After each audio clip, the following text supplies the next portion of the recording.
Hi, good morning. Welcome everyone to today's webinar, Email Marketing 101. We are so glad you are here today. Just going to start off by saying that this webinar is being recorded. The presentation and link to the recording will be emailed to you. If you have any questions, please type them in the chat. Questions will be answered at the end of the presentation. And before we get started, we're just going to take a quick poll. Let me go ahead and launch that on your screen now.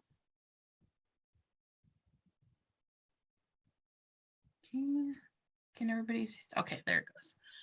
So we would like to know, are you currently using email marketing? And do you maintain a list of customers and vendors' contact information? And the last question is, how often do you send emails or newsletters to your contact list? So we'll give you a few seconds to answer those.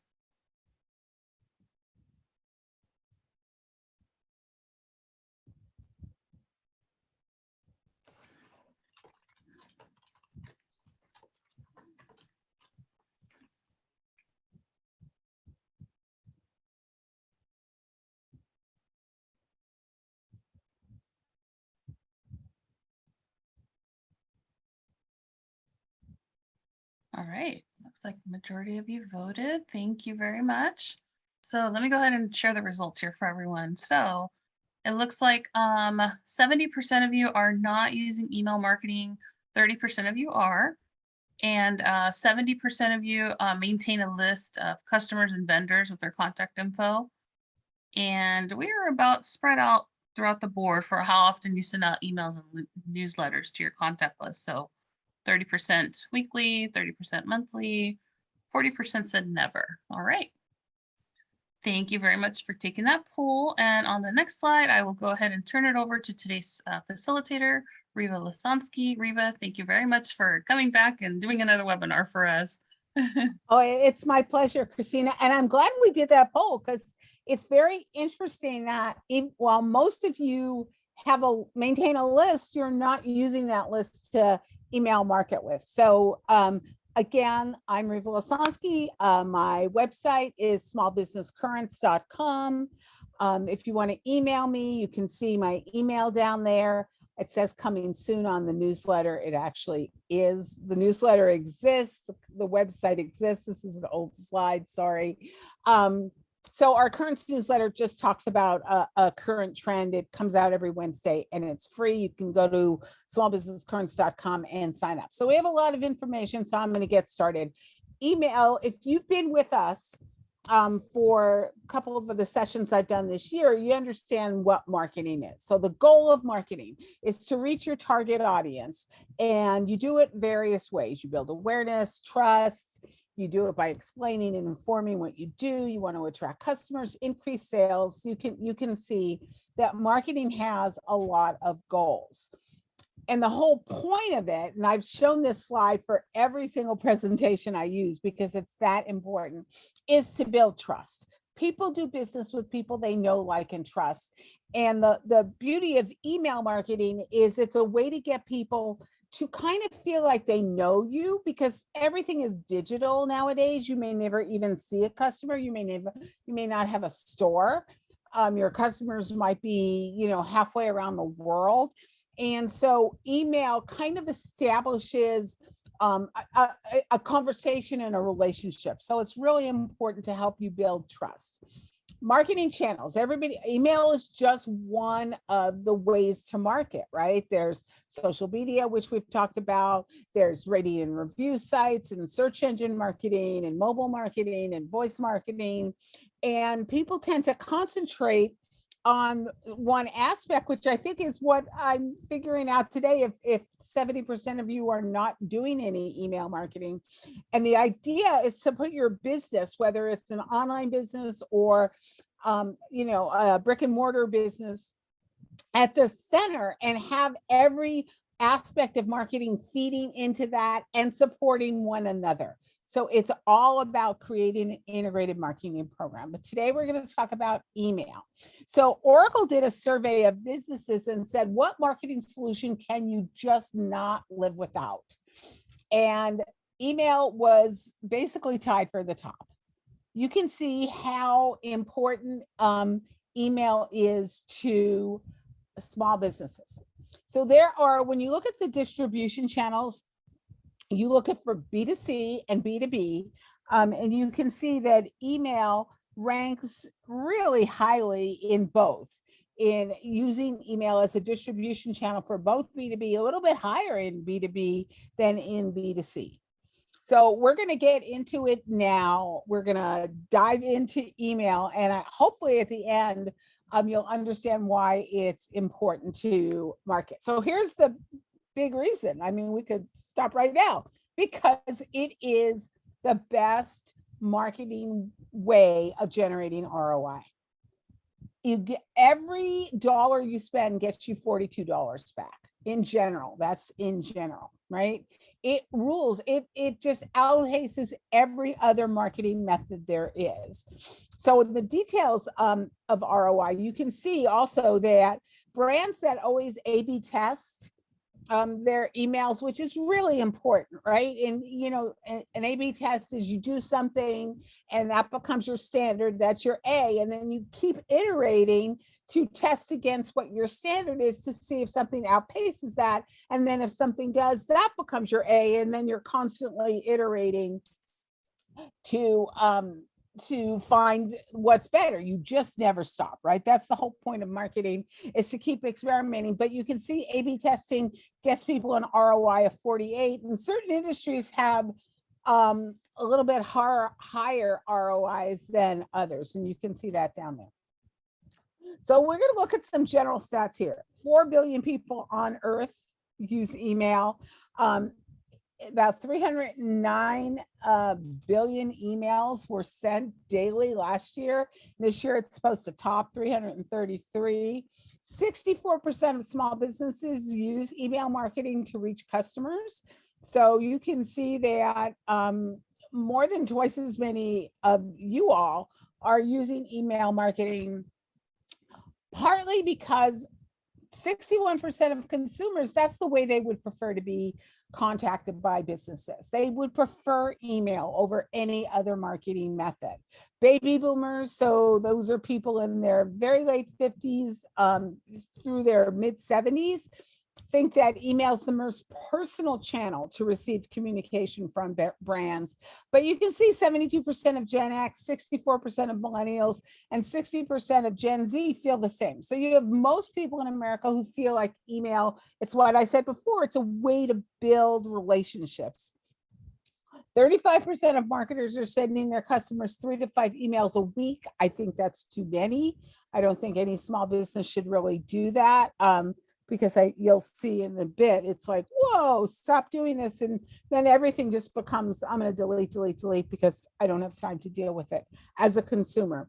And 80% of marketers say they'd rather give up social media marketing than email marketing.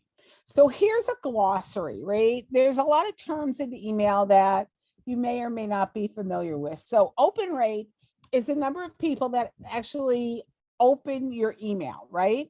It's the number of emails that you send compared to the percentage of people who actually open them. The bounce rate is the emails that you're sending are bouncing back to you. How many? So that means you have bad addresses, right? That maybe somebody changed their email, or they're somehow deleted that email, so your address is bad, or you entered it wrong. So, and then click rate is once somebody opens it, if they click on a link in that email, which is part of the goal is to get somebody to click, right? That's the point of marketing. So there are many different types of email, depending on what kind of industry you're in, depending on the cadence that you want to do it. There's welcome emails, which is if somebody signs up for your list. There's newsletter, promotional content, which is, hey, we're having a sale. Ones where you're nurturing leads, there's a whole process. Invites, surveys, transactional ones, milestone emails. There's a lot. You can see, that's true. People get so much. They're overwhelmed by email, right? Consumers get like, whoa, I'm getting so many. And you can see, this is from Mirabelle, that in a typical inbox, over 50% of emails are promotional, which means somebody is trying to sell that consumer something. Only 18% are personal. So consumers are getting overwhelmed by email. So you need to be able to make yours stand out. And apart from that, which part of it is nurturing that relationship and being very consistent in what you're doing. These are up to the minute numbers. Constant Contact comes out with these numbers every month. So as of last month, the email open rate in general was about 30%, only 1% click-through rate. Think about that. And most, direct mail is a 3%, a 2% success rate, but email is so much cheaper. You're not printing anything. So if only 1% are clicking through, it's not costing you a fortune to get that 1% to get them to be a customer. And the typical bounce rate is 10%.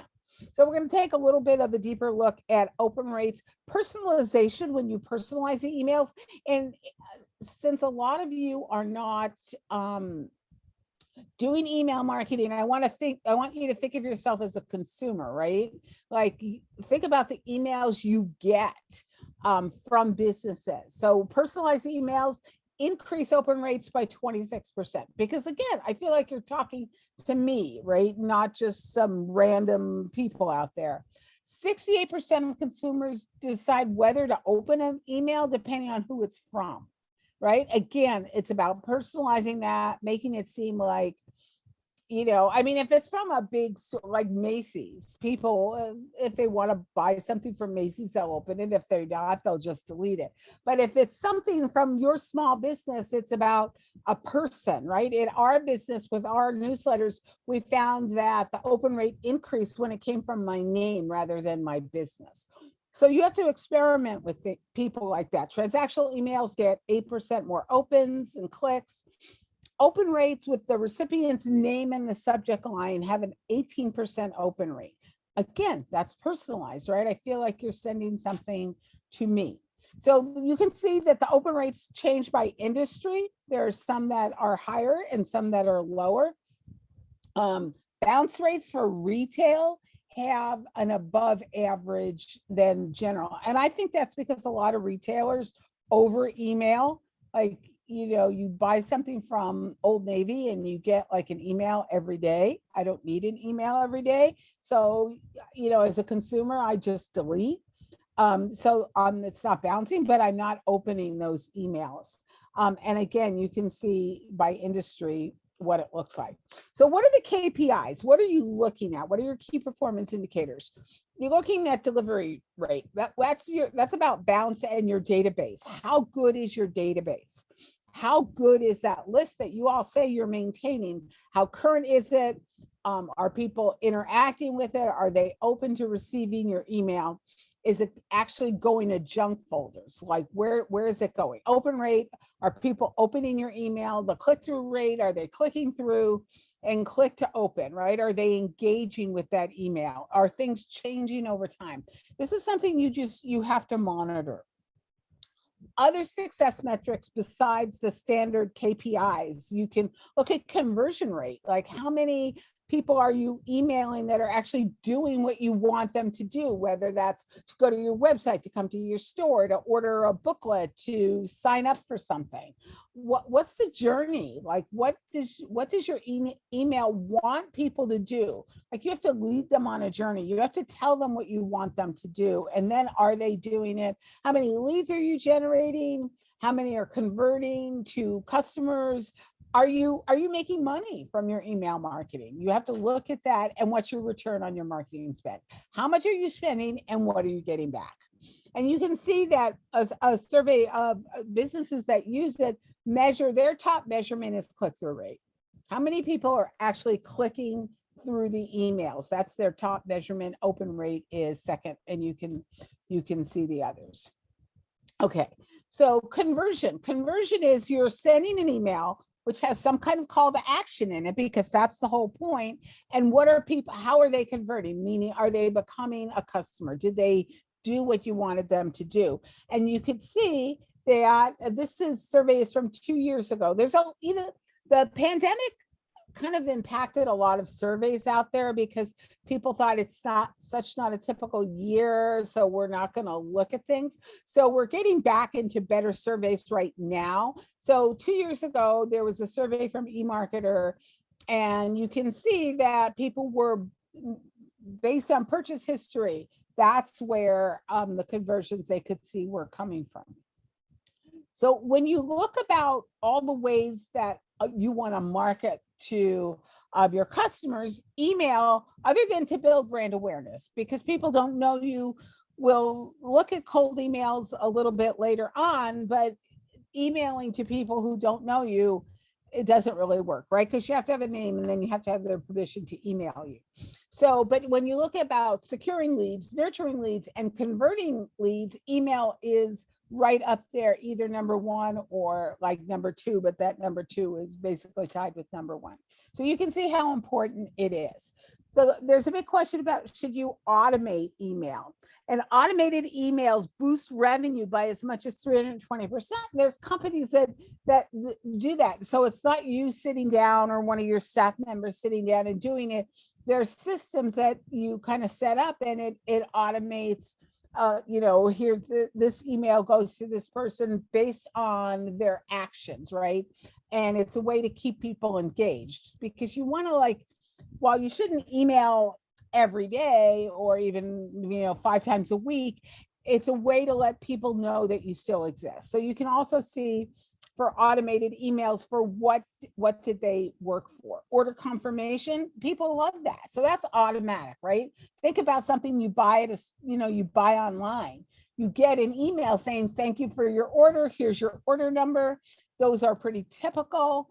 And people really like that. Cart recovery is somebody buys something and then sort of like abandons their cart. So typically maybe the next day or the day after, there's an automated email that goes out saying, oh, hey, you left something in your cart. And again, you experiment. Sometimes it's just the email. Sometimes it's, hey, if you go back and reclaim what's in your cart within the next 24, I always think, give people more than 24 hours. Maybe they're away one day. So within the next 2 days or 48 hours, we'll give you a 10% discount. So there's different ways to approach it. And that's why we're talking about the A/B testing method, because you should always be testing what works best for you. So in a lot of cases, AI is a solution. And they did, again, this is that Oracle study we mentioned before about what is AI good for. And you can see that in some of them, it's about optimizing email send time, right? Because that can be tough. It's about, how do you know when to send your email? Well, if you use one of those services, they look at the times that they've done before and when the most interaction was, and then they just automatically will send the next email. Let's say you do a weekly one like we do, at that time. They'll send it at the time that seems to be most optimal, and it's constantly changing, but you're not doing it because it's all automated. So look at B2B. Email is really impactful in the B2B market. You can see 81% of B2B marketers say their most used form of content is email newsletters, and we're going to have a little bit of a deep dive on that in a bit. You can see that they send a new campaign, B2B, every 25 days. So that basically that's once every business month. Email newsletters are the best way that B2B marketers say that they nurture leads. It can be free. I mean, not free, but so low cost to do this, right? You just have to shop around, find a good email provider, and it doesn't cost a ton of money to do that. And to produce a newsletter doesn't cost a lot of money either. It's very good way, a very affordable way, hence the ROI, to keep your name in front of customers all the time, right? So it just reminds them you exist. So, I mean, personally, I think if you email people once a week, in general, and then maybe hit them up in between with specials. If you're a retailer or you own a restaurant, if you're an accountant, you might want to email them more when when we're getting close to tax time or when you have a tip to share. So just it's about the cadence of your business and what you're doing is going to set the tone. For B2C, if you don't send more than 5 newsletters, email newsletters a week, people are happy. And I really, like I said, Old Navy, they send me stuff every day. If I look once a week, that's probably what I do on average, is look once a week. Most people will open a welcome email because they don't know what to expect. Like, is it welcome? Hey, so glad you signed up. Here's 10% off your first purchase, or come by the restaurant and here's the secret word and get a free whatever. I mean, you can figure it out based on what it is that you do. 22% of all emails are open within the first hour of sending. That's the key about email. People tend to look at it fairly quickly. Mobile email. Okay, so here's a big thing, and this is really important because most of you are not email marketing. When you start, you need to make sure, and this is again on your email company that you're using, that the emails are optimized for mobile devices. So everything in general, websites have been optimized for mobile. So they open on a mobile device and they're readable. But when it comes to email, people sometimes are using formats that don't lend themselves to a mobile environment. Like they're using columns. You don't do columns on a smartphone. Think about that. It's all one column, like you see, on the screen now. So you have to make sure that you're doing that because so much of email is opened on a mobile device. Apple's iPhone native email app, so that's Apple Mail. If you have Mac, Apple Mail. If you have an iPhone, Apple Mail, because there are more iPhones than any other mobile phone in the country. That has the highest market share. Gmail has the second, because even people who use Apple Mail probably have Gmail accounts as well. And so those are the ones, I mean, you should make sure everything, but you should really worry about those. And I think I mentioned it later on, but I'm going to say it right now, that everybody's device, right? Their email client that your customers are using are going to affect the way they see that email. It's going to affect delivery. It's going to affect what they see. And so you want to make sure that you test it on what it would look like on all devices. You can see about half of all emails, a little more than half, are open on mobile devices. Younger people, right? The people that you want to buy your stuff these days, millennials and Gen Z, they're the people who are basically the nation's employees. Gen Z, millennials are the nation's parents. Parents buy tons of stuff. They're using it more than other people. Okay, so we're going to look at some strategies and tactics now for email. So the timing, people are like, oh, what's the best time? What's the best date?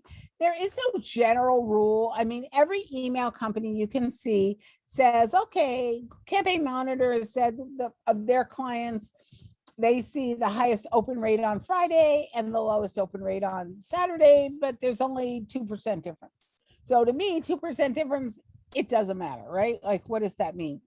Omnisend says, oh, if you send an email between 7 and 9, it seems to have an advantage because that's before people work.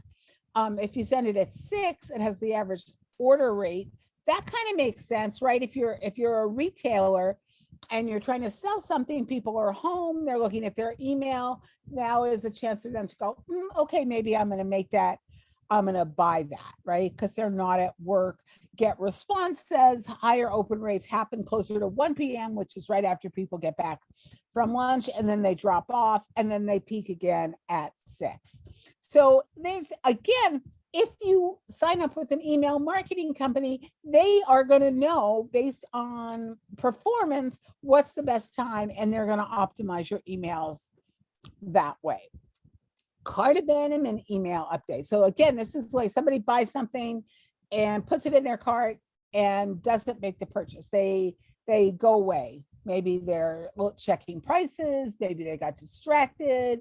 Maybe they're thinking about it. So it's in their cart, and you can see in the by industry where the lift comes the most, which seems to be fashion, where the email that says, hey, you got stuff in your cart, go check it out and make sure you order. So you have a list. All of you have lists. 70% of you have an email list. So the idea for email is to keep building that list. So create a sign up form, put it on your website. If you have a retail store, put it in, put a sign up form in your store. You could print it on your receipt or just have a little thing you slip in the bag that says, hey, sign up for emails.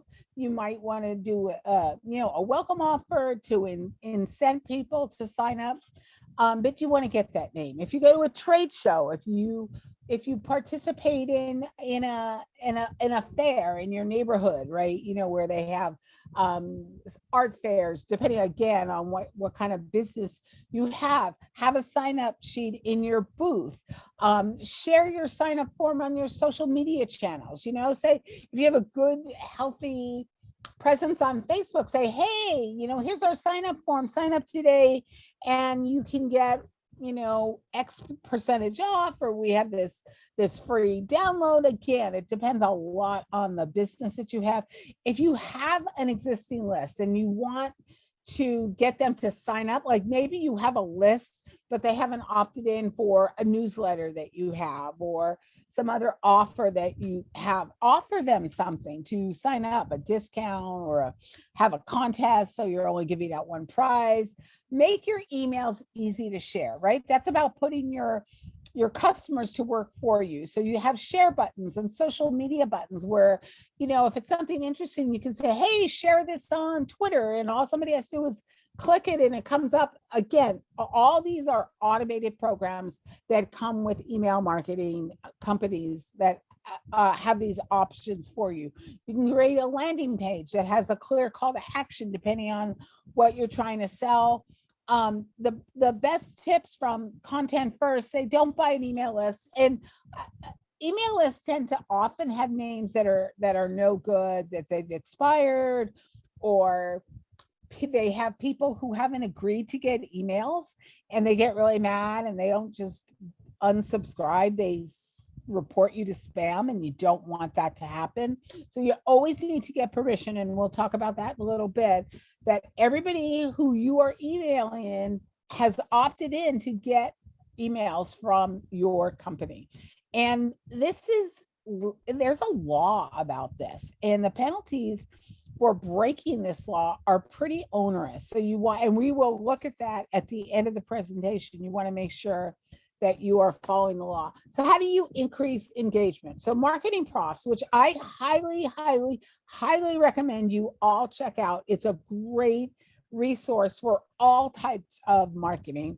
There's a free option. I subscribe because I found it is so valuable in terms of getting information. So they say, here's what you do: create customer segments, right? So like, how are you segmenting your customers? Personality, values, lifestyle, track what people are buying, what they're clicking on, how they're engaged. And again, your programs will do this for you. You can get a report. And it's not just, again, about the normal KPIs, right? They're saying, are you getting conversions? Okay, you're on the right track. Are your unsubscribe rates pretty high? Okay, something's wrong. So that gives you the insight about, wait, something's wrong, and you can go in there and start experimenting to try to make it right. Personalize it. We've talked about that before. The more personal it is, the more clicks you're going to get, the more money people will spend. And a lot of people, you think, I'm frustrated or I can't really do this. Don't abandon it. It's a really, really, really good way to market with a great ROI. So design tips. This is not just for newsletters. Every email you send has to be designed so it reflects your brand, right? So whatever your brand is, your logo, you want to use your logo on here. You want to use colors. You want to make it recognizable. So you start creating a brand identity, right? So when people see it, they go, oh yeah, that's John's business, or, oh, I know that business. So it's about getting people familiar with you so they can learn to know, like, and trust you, right? Make sure, again, account for mobile, because that's how most people are looking at it. Use photos and illustrations. Make sure they're relevant, right? Stock photos don't cost all that much, but make sure the stock photo you're using is relevant to what you're trying to say. Your CTA is call to action. Make sure that people understand what that it is a call to action and what you want them to do, right? Your call to action needs to be clear. Don't be spammy with it, right? You don't want it all over the place. You don't want like, buy now, buy now, buy now. But you want to make it clear, make it stand out by the way you design it. Break things up, right? Like if you look at this page, I have bullet points and I used a different color on the headers, and I made that bold. That's just about breaking it up so the eye doesn't see, and this isn't an email, but think about it if it were.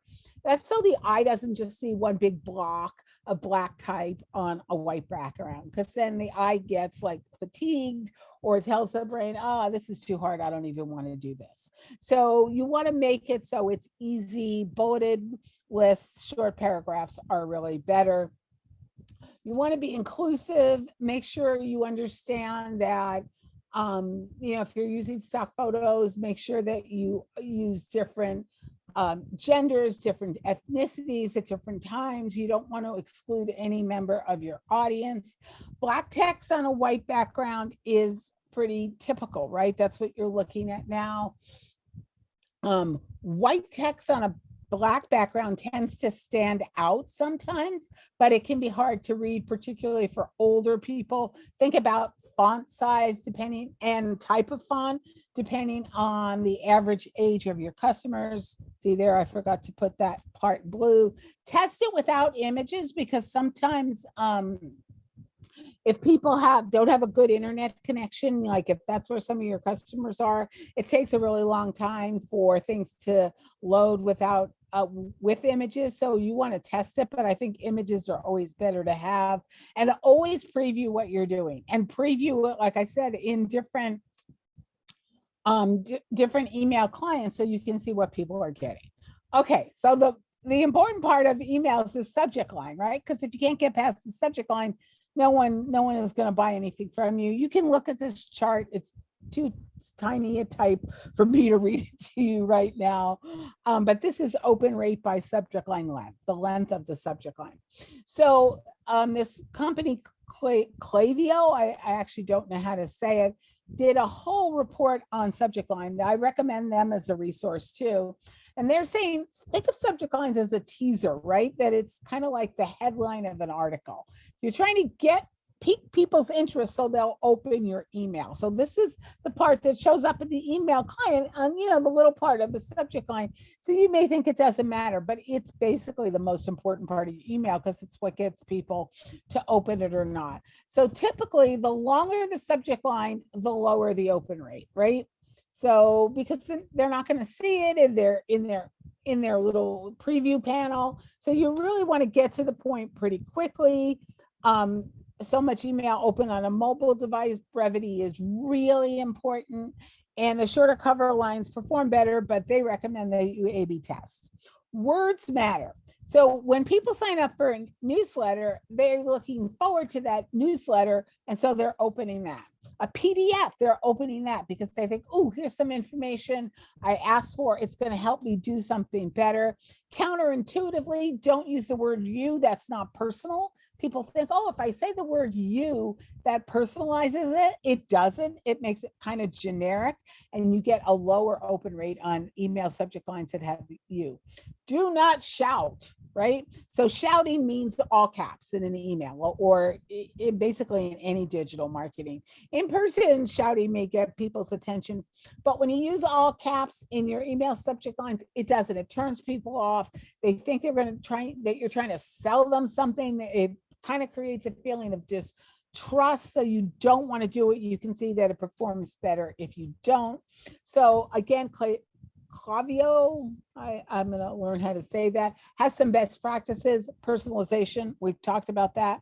Evoke a sense of curiosity in your headline, right? Because you're trying to get people to go, I wonder what's there. Is it going to be a discount? Are they going to tell me something I need to know that I don't know? Are they going to make my life easier? Are they going to make my job easier? Oh, that recipe sounds great. Oh, wow, they're having a special on blah, blah, blah at that restaurant, right? So you want to get people to go, I wonder what more there is to know.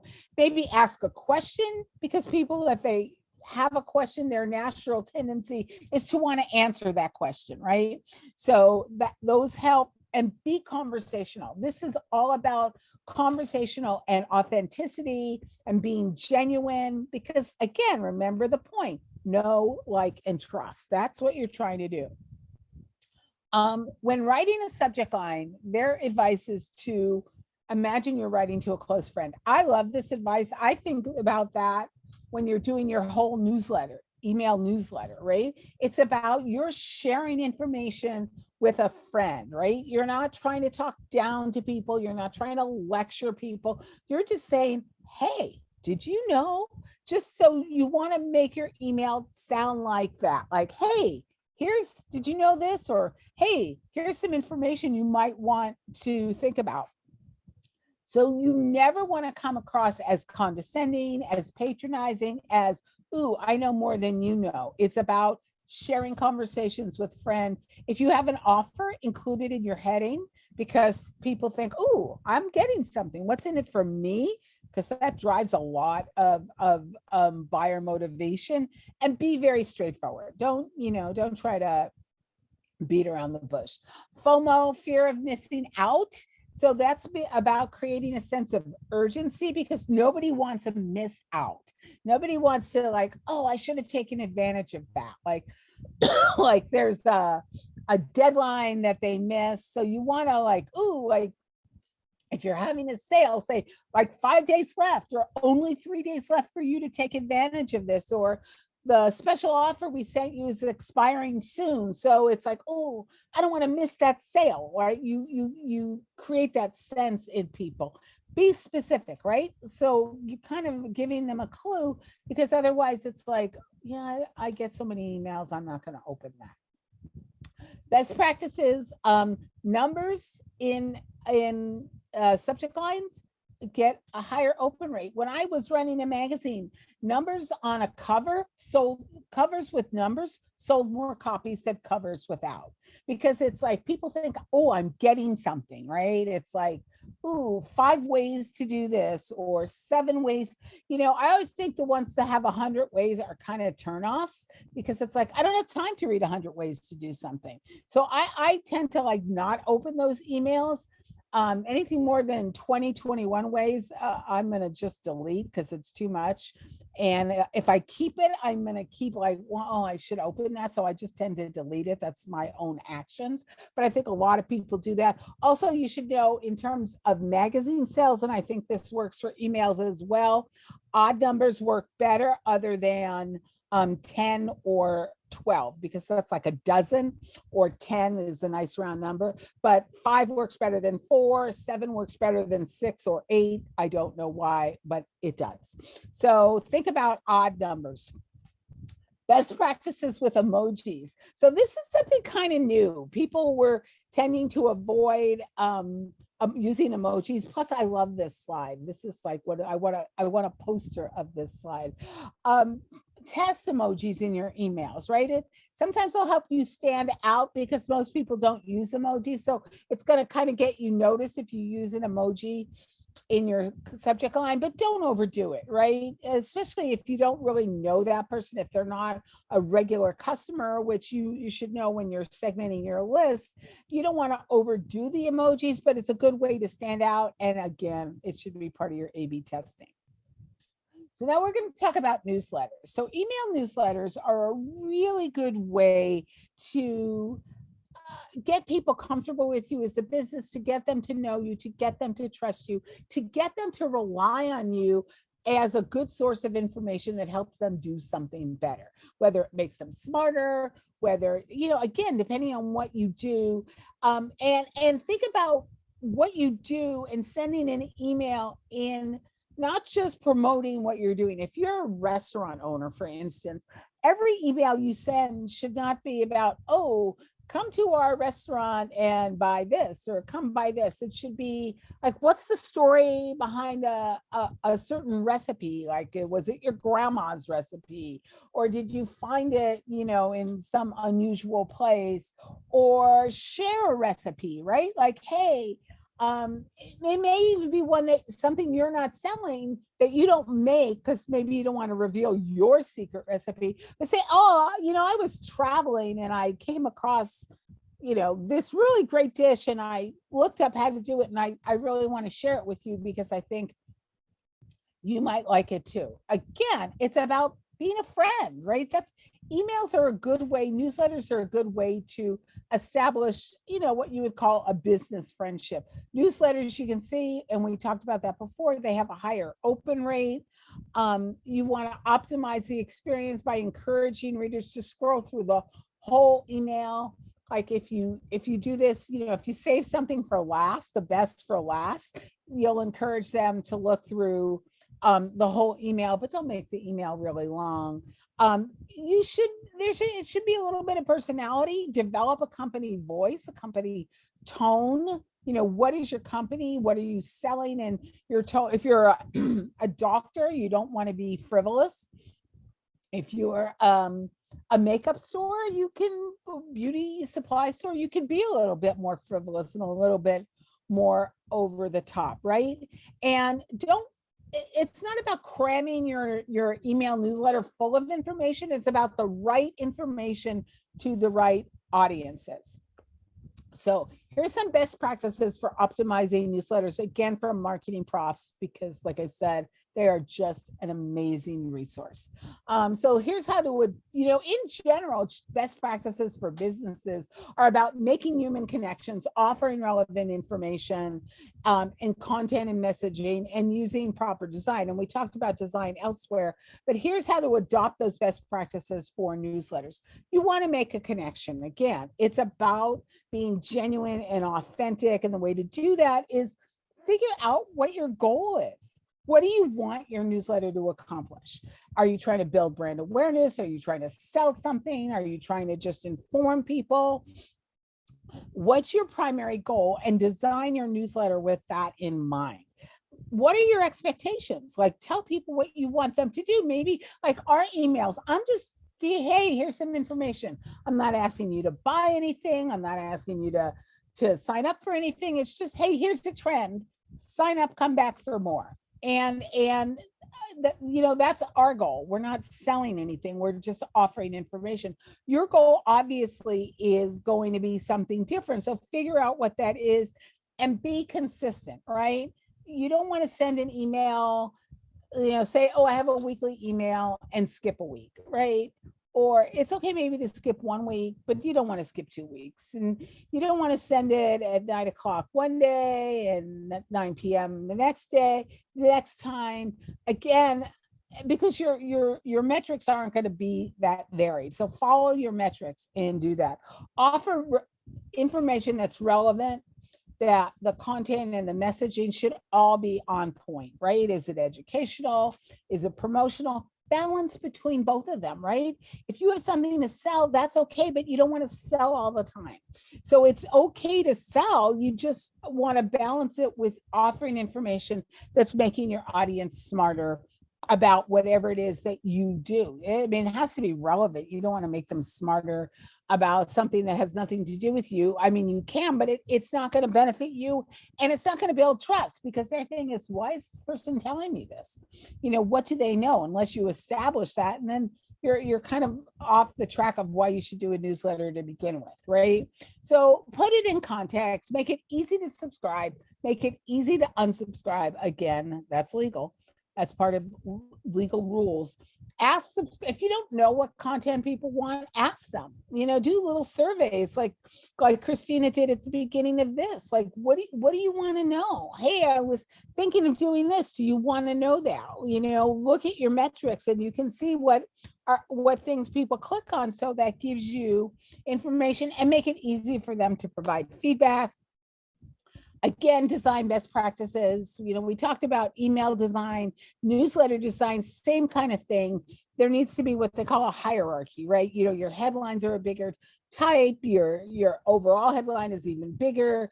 There should be call to action buttons. There should be images, right? You just don't want to give somebody a blank white background with black type. So use stock photography, illustrations, GIFs. You want to keep people engaged. For Gmail, there's a certain size limit. So again, your email provider can help you make sure that you're in compliance with that. Make sure that it relates to your brand. Again, brand colors, brand logo. You're one company, and everything you do should have a familiar look about it. B2B brands tend to be a little less creative, but Marketing Profs is saying, why? Why are you less creative? You don't need to be just because it's a B2B company.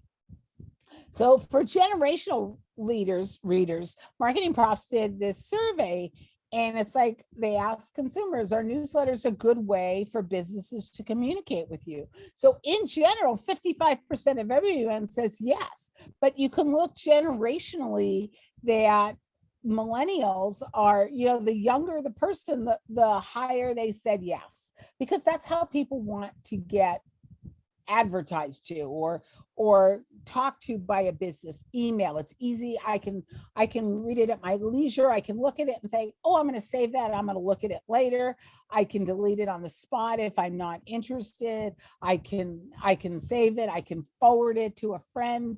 There's a lot of different things that I can do with it as a consumer, and it puts me in charge. I'm not going to talk about this section, but you should know, and here's why you should know. Apple just changed with their new iOS release. I think it was a couple of months ago. They changed, they gave consumers more ways to say, I don't want to get this. I don't want people to track me. I don't want marketers to know what I'm doing. And so it put a lot of privacy in the hands of consumers, but it hurts businesses, right? You can see consumers are very concerned about privacy. So Apple did this, but it made it hard on businesses. There's Marketing Profs, again, different article says that Apple was the first, but you can be sure that everybody's going to follow. So the next 2 pages talk about the rules and what it means and what you can do about it. So I put it in here so you can look at it and see and maybe discuss it with your email provider. Okay, tools and resources. There are email service providers, like there are a ton of them. If you click on that link content first, I think they mention a few. So when you're looking for a service provider, you want to how easy are they to work with? What are the costs? Because the costs are different. Is it a scalable solution? Because maybe today you only have an email list of 500 people, but you're obviously trying to grow that. So if you get to 10,000, is that going to make a difference? You don't want to have to switch providers if you don't have to. So can they scale with you? Do they do what you want them to do? Years ago, when we first started our newsletter and we were using a certain company, I like to write with M dashes, that long dash. And they didn't have an M dash, which to me was like, how do you not have an M dash? And it was really frustrating me. So we switched email. I know that sounds silly, but we switched email service providers, newsletter service providers. So I could write with an M dash because that was what matters to me. So what matters to you? And does that company provide that? It sounds silly. As a writer, that's what was important to me. Obviously, you're going to have other things that are important to you.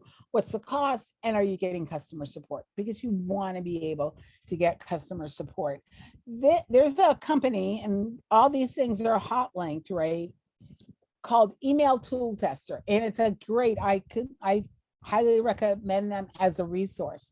So they have this in-depth reviews of email marketing tools. And these are the companies that offer free marketing tools for email that And this is the ones that they give 4 or more stars to. There are obviously more companies. I only did the ones that they gave 4 or more stars to in the order that they gave them. So, and things change, right? Things change a lot. MailChimp is now owned by Intuit. So things change, their offerings may change. People are always looking for something. So again, this is not my uh, my selection. Highly recommend. This is email tool tester. And if you click on those, if you click on the email tool tester link, you can see all of them and compare, or each one of those is to about that company. There's a lot more information at the link, including specific reviews. So these are resources that for email, like Aweber is an email, just like Campaigner, Constant Contact, Zoho Campaigns, Sendinblue. Those are email service providers. There's other places in here that also do email services and offer a lot more. HubSpot, again, highly recommend HubSpot for information about sales and marketing, not just email marketing.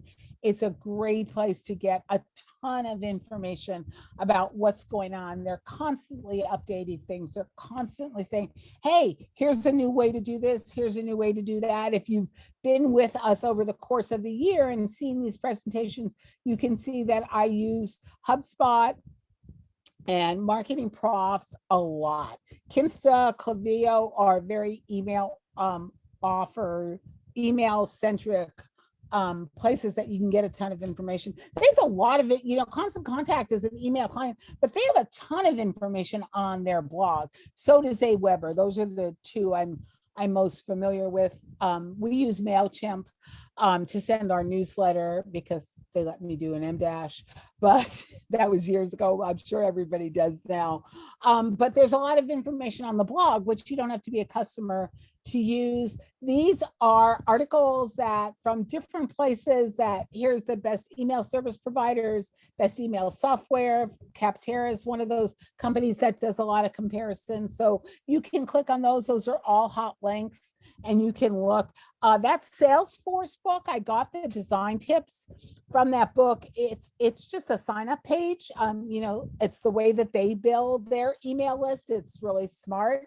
It's like sign up here and you can get this free booklet and it's downloadable, right? It loads right to your computer. But it was a really helpful booklet. It's like 50 tips, but they're short, they're small, and they're pretty actionable. So if you're interested in email marketing, I would recommend that you sign up for that book. And there's other books everywhere. And of course, your SCORE mentor can help you with all of this. Okay, so here's the thing, spam. It's legal, right? It's a law. That's what I've been saying. So cold emails, right? That's what we talked about, just sending an email to someone you don't know. So a lot of people think, oh, now with spam laws, I can't send a cold email. You can. Mirabelle explains how you can. That link has a lot more information that what I put in here. You have to follow the laws, which we're going to get to right after this. What are the differences between a cold email and spam? Well, you can see it's a personalized contact. It's information that's valuable, right? You know what spam is. We get it all the time. It just rings untrue. You don't want to do this a lot because people will report you as spam, and that will make your email provider go like, we once found out we were hacked because our email provider said we can't work with you anymore because you're spamming people. We weren't spamming people. We were like, what? We send one email a week, but somebody had hacked us and we're using our, I don't even know, our URL. I'm not even sure how this works. I'm not a techie person, to make it look like their emails were coming from us. So we were getting reported as spam. And so that's what you want to monitor. We learned our lesson there is to monitor everything. You want to form a trusting relationship. It's called Can Spam App. And this is what the Can Spam Act says. You have to identify yourself in the email, identify the email as an ad, because that's what emails are, right? You're kind of selling something. You have to have a physical address that you use in your email. And so if you are a home-based business and you don't want to use your address, I'm a home-based business, my partner and I each work out of our homes, is we have a PO box. It happens to be near her, but we have a PO box that has a regular street address though. And so that's a physical address. Don't be deceptive. Allow people to opt out. You can double opt-in is not required, but it's preferred. And make sure when someone says unsubscribe, that you unsubscribe them. There's nothing worse than a consumer saying, unsubscribe me, and then you keep getting the email. I've reported companies to spam who do that, and it's illegal to do that. So there's more information at the FTC, the Federal Trade Commission website. Here's some details from Mirabel about what spam is. I don't really want to go into detail. You can read them, but again, it tells you what you should and should not do. And again, this is not just recommended best practices. This is a law. And if you break this law, it will cost you a lot of money. You can see there's 2 pages of there of going in deep on how many days you have to do this. It's a really good 2 pages. It's really good information. And Christina, I am going to turn it back over to you before we get to questions. Awesome. Thank you so much, Rieva. I learned so much. I hope you all did as well. So just going over some score races real quick before we get to all the questions. On our website at score.org, you can find a small business resource library where you'll find a lot of different webinars, interactive courses, tools and templates. So these are all clickable links here on this page. You can register for upcoming workshops on SCORE's website. And SCORE is here to help. We're here for the life of your business. If you would like to request a mentor, especially industry specific. So for example, as marketing, we have mentors available to help you. And you can do so by going to the website at score.org/find-mentor. If you have a few, hours that you would like to spare and you would like to volunteer at SCORE, you may do so. We're always looking for volunteers. You can do so by going to score.org/volunteer. And I skipped the link, but that local website is centralvalley.score.org. That is for our local chapter, and you can register for upcoming webinars that we are hosting. And on the next slide, I will go ahead and launch a quick exit poll. Let me put that on your screen now. So we have 4 questions. We would like to know, do you see the value of email marketing from what you learned today? And would you like to attend a 102 version of this webinar? Would you like to request a mentor with email marketing experience? And would you recommend SCORE to a friend? So we'll give you a few seconds to answer those. In the meantime, go ahead and keep the questions coming in the chat. We have a couple here pending for you, Rieva. Okay. It's always scary. Oh, no.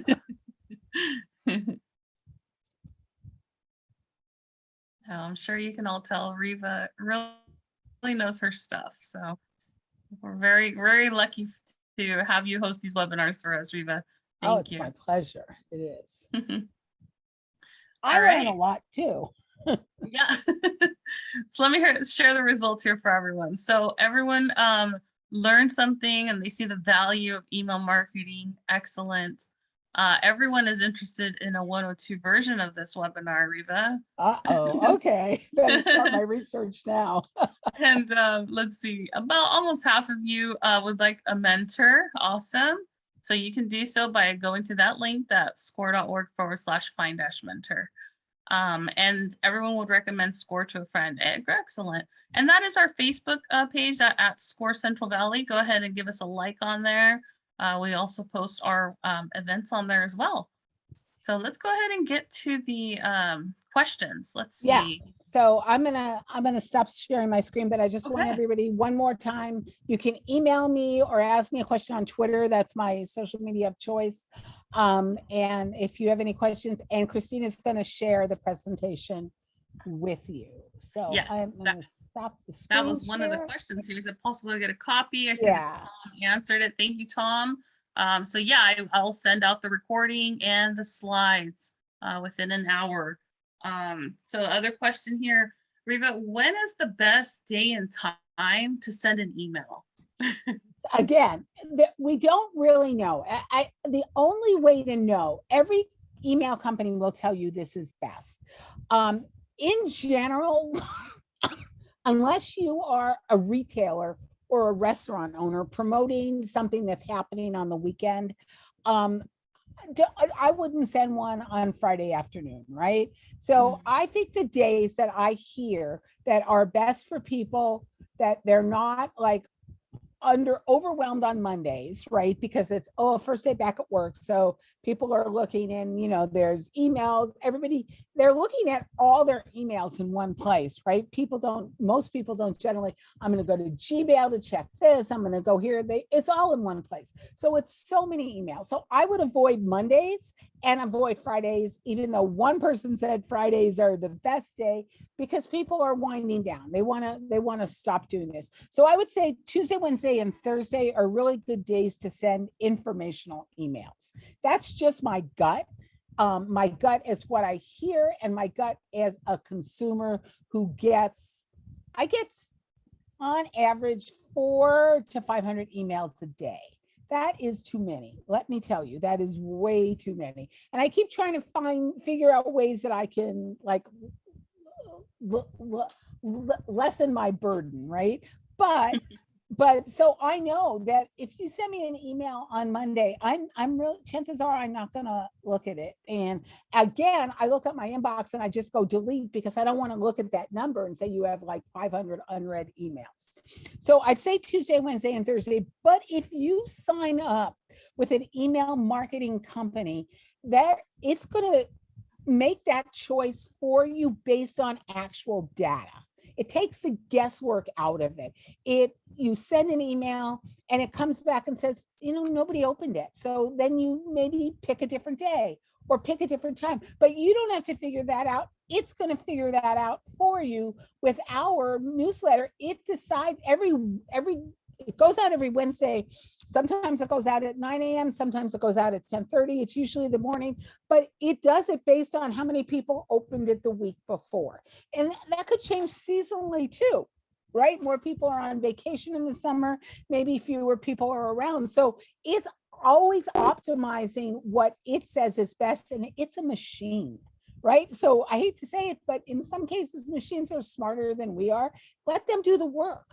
And so that's why I highly recommend that even if your list is small, if you're starting, use an email service provider. They're not expensive. It's really not. And it's well worth it because of the ROI that you get on email. Riva, someone's asking if you can post your email in the chat. Is it okay if I send them that GrowBiz Media? That's the one, right? Yeah. Okay. Put it there in the chat. So Riva, I know you showed some tools for email marketing. Are any of those, because there's a question, are there any free email marketing tools? If you go back to that page in there, I stopped sharing my screen. So there's the page from Email Tool Tester. That list that they compiled as the best with 4 stars, that is their list of what's the best. So they actually compare, and those are free, the list of the best free tools. And what you'll find is a lot of the marketers have free offerings, and then you can pay to get more. But the ones on that list are big names, ones that are very highly recommended just in general. And those are free tools, totally free. Awesome. And can you share your thoughts on using social media or blog posts as content in your newsletters? I think that's a great way to do it, right? Because again, that goes back to what I said about integrating it. So let's say you have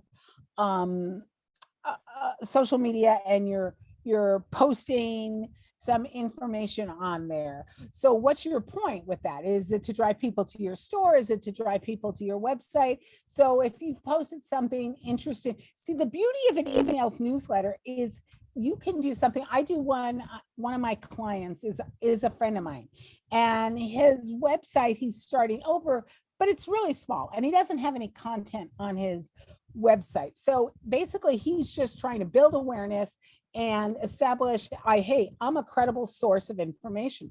So I create a curated content newsletter for him where every week he sends it. Here's 5 different things. It's aimed at small businesses. Here's 5 things you might want to know as a small business owner. And it's not driving people back to his website. It's like, hey, here's an article from Fast Company, or I did the one for next week. Here's an article from Inc. Oh, I've done art. Hey, here's an article from Score. It's on the Score blog. So it's a really great way to get people. If you have content on your website, on your blog, that's the best thing to put in a newsletter, because basically when somebody clicks on the link, they end up back at your website where you have more chances to sell them something or to show them what you do to establish your credibility. So use your social media to promote your email, and then use your email again to, and then in your email, make sure you promote your social media. It all ties in together. Everything you do should be cross-promoting every way that you could touch a client or a customer. Excellent. Thank you, Rieva. So it looks like those are all the questions that I see here. If anyone else has any questions, I see somebody asked Tom a question, but unfortunately Tom got, I think, booted out. He got signed out. So we'll see. He said he pays $25 a month for a service. I'm not sure what he meant there, but thank you everyone for attending today's webinar. Please join us at the next one. Tomorrow we have the importance of cybersecurity, and that's being hosted by the Better Business Bureau. So I will send the link to register on that one. And on Friday, we have Reach Customers Online with Google. So we will see you at that one. And Rieva, we have another webinar coming up. So I'll send out reminders for you. So thank you very much, everyone.